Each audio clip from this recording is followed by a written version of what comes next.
Sales is now and will always be an offline function. Good morning, everybody. Today, Ruby and myself are talking about how people are getting it twisted. Sales is always offline. And why is it offline? Because it happens in somebody's head. We're not computers yet. So it's offline. However, that does not mean that we should not be engaged, tasked, building a whole process around digital tools. Why? Because everything that's going on in our head is influenced by something at our fingertips. And that is something that some sales teams get right, some sales teams get wrong. But knowing the mix for your buyer is essential in 2025 and beyond. Because for your buyer, sales is always offline. I will only commit once I am ready to commit. The contact with me can happen in a variety of modes. Many of those are digital.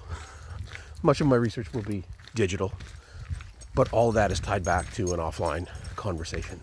So for many companies, that's easy. That's an easy discussion because we're already in front of our customer in an offline environment.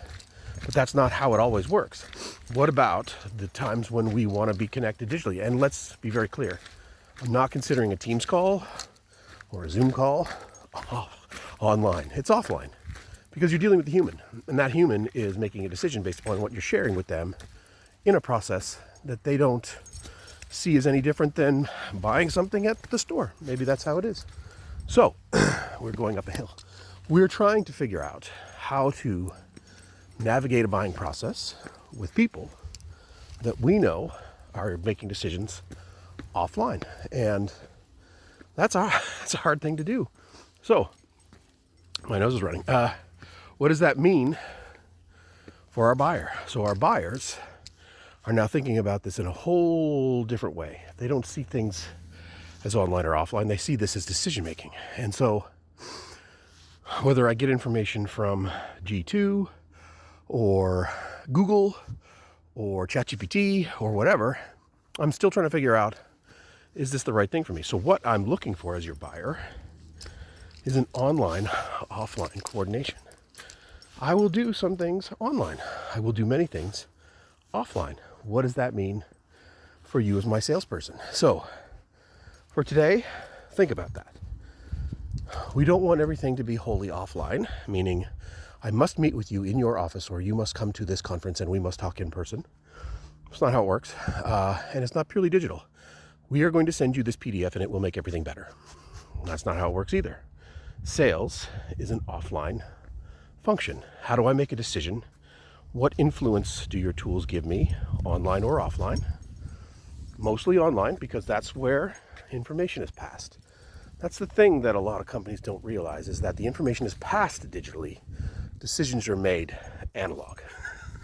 So if you get that, if you understand what that means to your business, then the conversation changes entirely with sales, because now I just have to give you the stuff that you need to make a decision when you need it.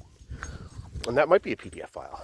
That might be a G2 review. That might be something that you haven't specified with me yet because you are not treating me as an offline sale. You're treating me as an online sale and you're expecting me to convert wholeheartedly in the online space. Maybe that happens if you have full e-commerce and I can make that decision offline in my brain and then click credit card. Cool, I'm good with that. But right now, everything is intertwined. Online is offline, online is offline, offline is online. That twisting of the experience makes it much more challenging for salespeople to sell anything, because you have to know where you are as a seller, and then your buyer has to know where they are. So all this is a long-winded way of saying, if you don't understand the integrations between the online and offline space in your sales process and utilizing those appropriately for what your buyer needs, you're missing the boat. So sales, always offline, because I have to make a decision with my brain. The rest is, how do I make those decisions seamlessly? How do you provide me with input and impact that matters to me? Why do I need something? Why am I going to buy? And the rest of it is, you make it as easy as possible for them to do exactly that. Online, offline really doesn't matter. At the end of the day, this is how the ship is now sailing down the port. All right, enough for today. Ruby says, figure that out. Figure out how online, offline triggers your buyer, and then understand What role does it play in what you're trying to do? All right, enough for today. Walking and talking with Ruby.